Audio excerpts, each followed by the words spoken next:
जी नमस्कार, मैं हुकुम सिंह स्वागत करता हूं आप सभी का वनडे एग्जाम के इस यूट्यूब प्लेटफॉर्म पर। आज हम लोग एक बेहतरीन टॉपिक की बात करने जा रहे हैं जो आपके किसी भी एग्जाम के लिए जहां जहां भी आपका इंग्लिश पूछा जाता है वहां पर आपका हो ही नहीं सकता कि इस टॉपिक से आपके क्वेश्चन ना आए। ये आपका एक ऐसा हिडन टॉपिक रहता है। और खास तौर से अगर मैं बता दूं, अगर मैं बात करूं कि स्पेशली ये कहाँ पूछा जाता है, तो ये स्पेशली आपके टीचिंग एग्जाम में, चाहे आप सीटेट दे रहे हो, चाहे आप टेट दे रहे हो, चाहे आप सुपर टेट दे रहे हो, या आप कोई फिर आपका कोई टीचिंग एग्जाम दे रहे हैं, तो वहां पर इस टॉपिक से क्वेश्चन आते ही आते हैं। वो हमारा क्या है? वो हमारा है कंडीशनल सेंटेंस। क्या है कंडीशनल सेंटेंस? हम इसको बात करेंगे कि जीरो जीरो कंडीशनल क्या होता है, टाइप, फिर इसका type one, condition one, condition two, condition three, ये सारी चीजें हम पढ़ेंगे और विद रूल्स के साथ। ठीक है, चलिए मैं आपको बताने वाला हूं। अगर आप यूपी टेट में शामिल होने जा रहे हैं तो जान लीजिए कि आपके लिए ये एक क्वेश्चन बनकर के तैयार हो गया। यहाँ से एक क्वेश्चन आपका पूछा जाएगा। तो बहुत कम मिनट में, बहुत कम समय में आपको मैं चाहता हूं कि ऐसे टॉपिक कराऊं जो आपके एग्जाम में पूछे जाते हैं और आपको बहुत ज्यादा वीडियो देखने की जरूरत ना पड़े। क्योंकि अगर मैं इसको 1 घंटे का कर दूंगा तो आप भी बोर हो जाएंगे और मैं भी बोर हो जाऊंगा। तो चलिए हम लोग 5 से 10 मिनट में एक कंडीशनल सेंटेंस को एकदम फिनिश कर देंगे और बेहतरीन तरीके से चीजें सीख लेंगे। चलिए, पहले तो अगर आप चैनल पर पहली बार विजिट कर रहे हैं तो चैनल को सब्सक्राइब कर लीजिए, बेल आइकन प्रेस कर लीजिए, ताकि कोई भी आने वाली नोटिफिकेशन, क्लास की नोटिफिकेशन, सारी अपडेट आपके पास सही और सटीक पहुंचे। और आई होप कि आपने चैनल को सब्सक्राइब कर लिया होगा। अब हम बात करने वाले हैं कि कंडीशनल सेंटेंस, इनको बोलते हैं हम शर्त सूचक वाक्य। क्या बोलते हैं? इनको हम बोलते हैं शर्त सूचक वाक्य। क्या? शर्त सूचक वाक्य। शर्त शर्त सूचक वाक्य, इनको हम क्या बोलते हैं? शर्त सूचक वाक्य। अब जान लीजिए, इसमें एक तो आपका क्या दिखाता है, एक पार्ट इसमें कंडीशन दिखाता है और दूसरा पार्ट आपका क्या दिखाता है, इसमें रिजल्ट दिखाता है। जैसे मैंने कहा कि यदि वह आएगी तो मैं जाऊंगा, इसका मतलब है कि उसके मेरे जाने का जो है, मैं किस पर डिपेंड हूं? उसके आने पर। मतलब एक आपका क्या हो जाएगा, एक आपके डिपेंडेंट यदि वो आएगी तो मैं जाऊंगा, अगर वो नहीं आएगी तो मैं नहीं जाऊंगा। यदि बारिश होगी तो अच्छी फसल होगी, नहीं होगी तो नहीं होगी। ये आपका एक पार्ट आपको क्या दिखाएगा? कंडीशन दिखाएगा। और दूसरा पार्ट इसका क्या होगा? दूसरा पार्ट इसका रिजल्ट बताता है। तो हम बात करेंगे अगर पहली कंडीशन की। अब फर्स्ट कंडीशन क्या होती है? देखो, अगर जीरो कंडीशन वाली हम बात करें तो जीरो कंडीशन, जो हमारा जीरो कंडीशनल सेंटेंस होता है, वो हमारा जीरो कंडीशनल सेंटेंस क्या होता है कि जिसमें दोनों जहां पर हम यूनिवर्सल ट्रूथ की बात करते हैं, जहां पर हम यूनिवर्सल ट्रूथ की बात करते हैं, जहां पर हमारी चीजें शाश्वत सत्य होती हैं, साइंटिफिक फैक्ट होते हैं, वो हमारा जीरो कंडीशन होता है। जैसे मैं कह दूं कि अगर पानी गर्म करते हैं तो वो उबलता है, तो दोनों में क्या होता है? दोनों में हम सिंपल प्रेजेंट का यूज करते हैं। तो यहां से आपका जब कभी क्वेश्चन आता है, लेकिन हमारे क्वेश्चन यहां से आते हैं मेन, इसमें हम लोग फोकस करेंगे। ये मैंने आपको पहले से लिख करके इसलिए तैयार किया ताकि आपको क्या हो, कम समय में आपको बेहतरीन चीजें मैं आपको प्रोवाइड कर सकूं। देखिए, पहली कंडीशन है कि अगर इफ के साथ सब्जेक्ट आता है, सब्जेक्ट के साथ वर्ब की फर्स्ट फॉर्म या फिफ्थ फॉर्म आती है, उसका ऑब्जेक्ट लिखा होता है, तो हमारा अगला जो सेंटेंस होगा, जो अगली क्लॉज होगी, नॉन इफ क्लॉज होती है, उसमें हम क्या लगा देते हैं? विल और विल विल के साथ वर्ब की फर्स्ट फॉर्म लगा देते हैं। क्या लगा देते हैं? विल लगा देते हैं और विल के साथ वर्ब की फर्स्ट फॉर्म लगा देते हैं। दूसरा सेंटेंस है हमारा, अगर इफ के साथ, अगर हमारा सब्जेक्ट लिखा है, सब्जेक्ट के साथ की वर्ब की सेकंड फॉर्म दी गई है, मतलब यहाँ पर अगर आपको सिंपल पास्ट दिया गया है तो आपको यहाँ पर सब्जेक्ट के साथ वुड प्लस V1 कर लेना है और आपका क्या लगा देना है? ऑब्जेक्ट लगा देना है। ये आपकी सेकंड कंडीशन हो गई। थर्ड कंडीशन में क्या आएगा? अगर आपको इफ क्लॉज में सब्जेक्ट के बाद हेड प्लस V3 दिया हो, हेड प्लस अगर V3 दिया है तो आपको क्या करना है? नॉन इफ क्लॉज में आपको वुड है प्लस V3 लगाना होगा। चाहे आप ये, अगर आपको ये मिले तो आपको, अगर नॉन इफ क्लॉज में अगर ये वुड है प्लस V3 लिखा मिलता है तो आपको क्या करना है? ये आपको लगा देना है क्या? ये आपको लगा देना है हेड प्लस V3। क्या लगा देना है? आपको लगा देना है हेड प्लस V3। इसका मतलब ये है, इसका मतलब सीधा सा मतलब ये है कि चाहे आपका इफ क्लॉज में कुछ दिया हो और नॉन इफ क्लॉज में कुछ दिया हो, कंडीशन हमारी यही फुलफिल करनी चाहिए कि अगर इफ क्लॉज में सब्जेक्ट दिया है, सब्जेक्ट इफ दिया है, सब्जेक्ट दिया है, वर्ब की फर्स्ट फॉर्म या फिफ्थ फॉर्म दिए है, तो नॉन इफ क्लॉज में हमको विल प्लस V1 लगाना है। अगर सेकंड कंडीशन में अगर हमारा इफ क्लॉज सिंपल पास्ट में है, सिंपल पास्ट में है, तो हमारा क्या होना चाहिए? नॉन इफ क्लॉज हमारा वुड प्लस V1 होना चाहिए। अगर हमारा जो हमारी थर्ड कंडीशन है, अगर इफ क्लॉज हमारा क्या है, सब्जेक्ट हैड प्लस V3 लिखा है, तो नॉन इफ क्लॉज में हमको क्या मिलना चाहिए, वुड हैव प्लस V3 लिखना चाहिए। इसका सीधा सा मतलब है, अगर नॉन इफ क्लॉज में ये लिखा मिलेगा तो आपको ये लिखना है, ये लिखा मिलेगा तो ये लिखना है, ये मिलेगा तो ये लिखना है, अगर ये मिलता है तो ये लिखना है। इसका सीधा सा कॉन्सेप्ट है उस गाने के साथ कि हम मने और तुम मने एक दूजे के लिए, है ना। तो ये बना है नॉन इफ क्लॉज, बना है इफ क्लॉज के लिए, इफ क्लॉज बना है नॉन इफ क्लॉज के लिए। तो हम मने तुम मने एक दूजे के लिए, तो आपको याद रखना है तो आपने याद रखना है कि आप चाहे जैसा किस तरह का क्वेश्चन आएगा, आप निश्चित तौर पर टैकल कर लेंगे। आगे चलते हैं, अगर हम आगे बात करते हैं इसकी कि कैसे क्वेश्चन आएगा। देखिए, जैसे लिखा कि आई गो टू आगरा, इसने लिखा कि आई गो टू आगरा, यदि मैं आगरा जाता, आई विल मीट यू, तो मैं तुमसे मिलता। इसका मतलब है कि सर, इसका मतलब क्या है कि ये गो क्या है, हमारी गो हमारी वर्ब की फर्स्ट फॉर्म है। अगर इफ सब्जेक्ट और V1 मिलता है तो आगे हमको क्या लगा देना है, विल लगा देना है। I will meet you, I will meet you, यदि मैं आगरा जाऊंगा तो भैया आपसे मिलूंगा। लिखा I, if I went to the Agra, यदि मैं आगरा गया, यदि मैं आगरा गया तो आई वुड सी द ताज, यदि मैं आगरा गया तो मैं क्या देखूंगा, ताज देखूंगा। अब ताज हमको नहीं दिखाना है, ना आपको मुमताज दिखाना है, आपको बस ये देखना है कि यहाँ पर सब्जेक्ट दिया है और सब्जेक्ट के बाद वर्ब की क्या है, सेकेंड फॉर्म दी है। और जैसे ही ये हमको मिल जाए तो आपको क्या करना है, चाहे आपका फिलअप वाला क्वेश्चन आए, चाहे आपका सेंटेंस इंप्रूवमेंट का क्वेश्चन आए, चाहे आपका क्या आ जाए, एरर डिटेक्शन का क्वेश्चन आए, ये सारे कॉन्सेप्ट यहीं से रहेंगे। इसका मतलब है कि अगर आपको क्या V2 मिल गया तो आपको क्या लिखना है, आई वुड सी द ताज। अब थर्ड कंडीशन क्या है, अब थर्ड कंडीशन हमारी क्या है, देख लीजिए। अगर थर्ड कंडीशन में आपको क्या मिलता है, इफ के साथ सब्जेक्ट लिखा मिलता है, सब्जेक्ट के बाद head plus V3, head plus अगर V3 लिखा मिलता है तो आगे हमको क्या मिलना चाहिए, आगे हमको मिलना चाहिए वुड हैव प्लस V3। क्या मिलना चाहिए, would have plus V3। I if I had gone Agra, यदि मैं आगरा गया होता तो आई वुड सी द ताज, तो मैंने क्या होता, मैंने ताज को देखा होता। ताज का मतलब ताजमहल को, और ताजमहल का मतलब सिंबल ऑफ लव, मुमताज को। तो आई होप कि ये वाली कंडीशन आपको बेहतरीन तरीके से क्या होंगे, ये बेहतरीन तरीके से आपको ये पता चल गई कि आपका चाहे फिलअप में आए, चाहे इंप्रूवमेंट में आए, अगर ये तीन कंडीशन आप याद रखते हैं तो जीवन में आपका क्वेश्चन गलत होने वाला नहीं है। अब इसके हम बात करते हैं।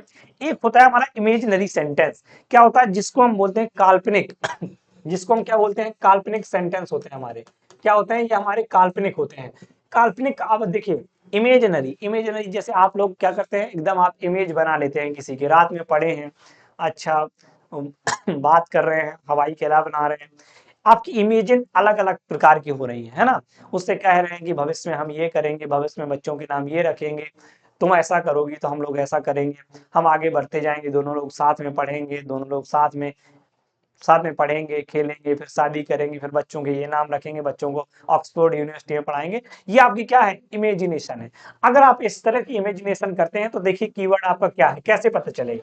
अगर आपको लिखा मिलेगा इफ, या फिर आपको एज इफ, या इफ ओनली, अगर ये वर्ड आपको लिखे मिल जाते हैं तो आपको सीधे सीधे कुछ नहीं करना, इसके साथ हमेशा और हमेशा वर का यूज किया जाता है। किसका यूज किया जाता है, हमेशा और हमेशा वर का यूज किया जाता है। कि यदि आपकी इमेजिनरी सेंटेंस है, इमेजिनरी सेंटेंस का मतलब ये होता है, इमेजिनरी सेंटेंस का ये मतलब होता है कि अब अगर काल्पनिक सेंटेंस है, काल्पनिक सेंटेंस है, अगर आपने कहा कि यदि मैं राजा होता, यदि मैं राजा होता तो बहुत सारे रानियों से शादी करता, यदि मैं किंग होता, यदि मैं प्रिंस होता तो पूरे देश में क्या करता, भ्रमण करता। ये आपकी क्या है, इमेजिनरी है, ना आप ऐसे हैं ना आप होगा। यदि वो मेरी हो गई होती तो शायद आज हम लोग साथ में क्या कर रहे, घूम रहे होते। तो ये अब सब आपकी क्या है, ये आपकी सब कल्पना है, होना कुछ है नहीं। तो आपने कहा कि देखिए, अब जैसे लिखा है सी वॉक्स, वो चलती है एज इफ। अब आपने कहा ये कंडीशन है, आपने कहा सी वॉक्स, वो ऐसे चलती है भैया, कैसे, कुछ बल खा के कुछ लहरा के, हिरनी जैसी चलती है, पल में बासा पर कितने रंग बदलती है, ऐसी कुछ है ना। तो आपने कहा कितने रंग बदलती है, तो हमको रंग बदले या ना बदले उससे मतलब नहीं है, हमको मतलब है कि आपने कहा इफ लिखा मिल जाए सर, एज इफ लिखा मिल जाए, ये कुछ भी लिखा मिल जाता है तो हमारा क्या आएगा, वहां पर हमारा वर आएगा। अगर आपके सेंटेंस क्वेश्चन ऐसे आता है कि if she walks as if, वो ऐसे चलती है, she dash a queen, she dash a queen. Option में मिल जाए वॉज, वर या विल, कुछ भी। तो आपको क्या करना है, केवल और केवल इस वर पर ध्यान देना है। किस पर ध्यान देना है, इस केवल और केवल इस वर पर ध्यान देना है कि वो ऐसे चलती है भैया जैसे क्या हो, कोई महारानी हो, है ना, किसी प्रेमी के लिए हो सकती है। लिखा है कि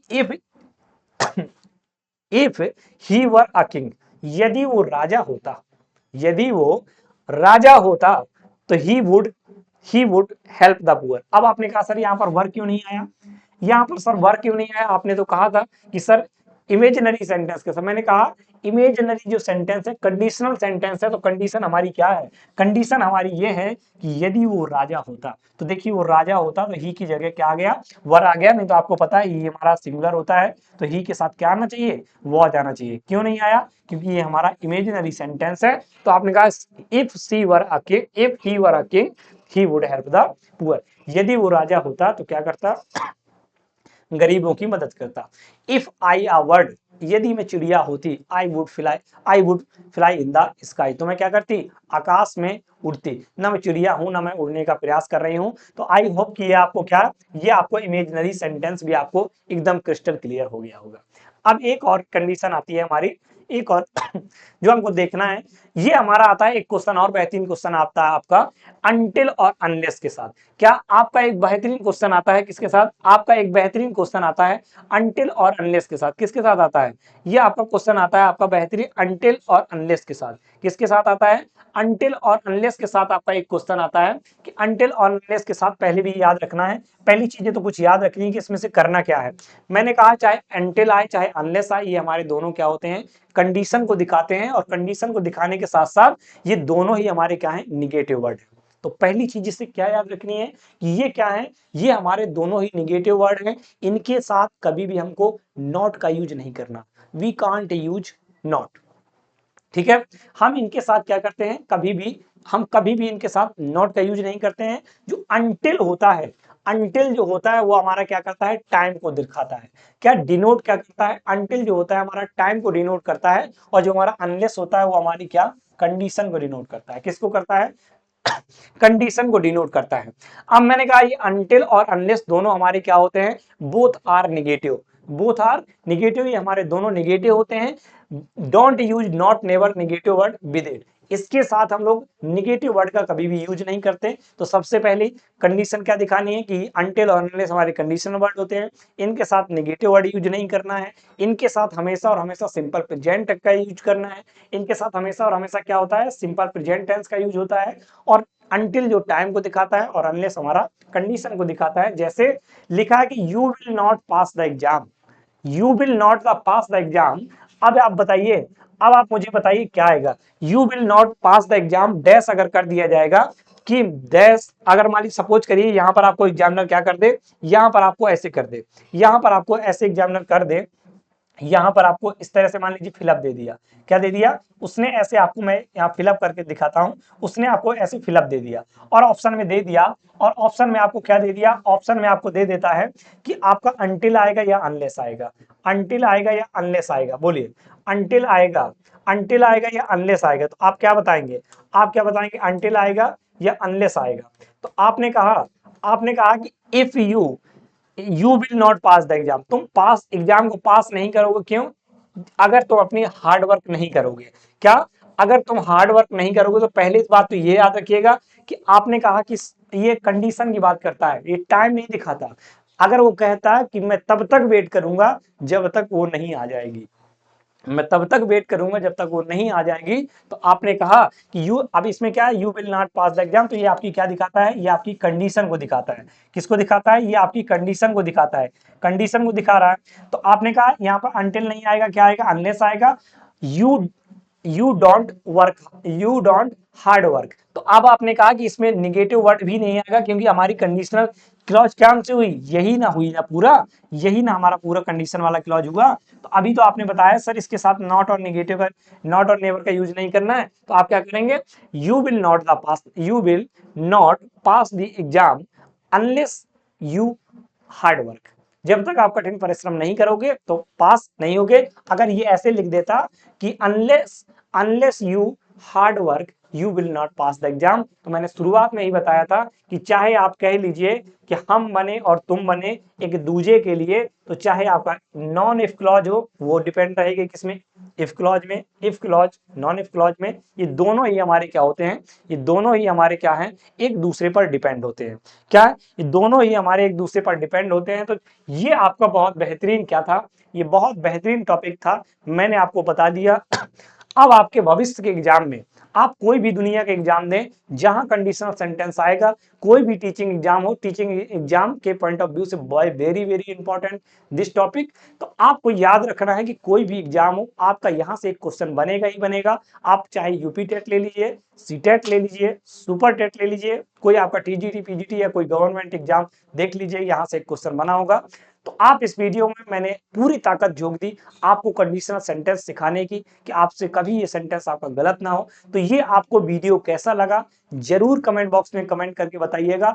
अगर आपको अच्छा नहीं लगा है, अगर आपको पसंद नहीं आया, तो आप इसको डिसलाइक कर दीजिएगा, क्योंकि ये अगर आप डिसलाइक भी करते हैं तो कहीं ना कहीं मेरे लिए मोटिवेशन का काम करेगा कि मैं आपको समझाने में फेल रहा। तो मैं फिर से एक बार प्रयास करूंगा, और मुझे ऐसी उम्मीद है कि कभी ऐसा प्रयास मेरा नहीं फेल हुआ जो मैं आपको समझाने के लिए असफल हो जाऊं। लेकिन फिलहाल अगर आपको कोई ऐसी दिक्कत है जरूर कमेंट बॉक्स में बताइएगा।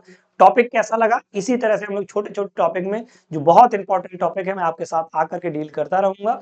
तब तक अब आपको बहुत बेहतरीन चीज समझ में आ गई हो। चलिए फिलहाल इस क्लास में इतना ही, मिलता हूं आपसे फिर नेक्स्ट वीडियो के साथ। तब तक बने रहिए आप हुकुम सिंह के साथ। जय हिंद।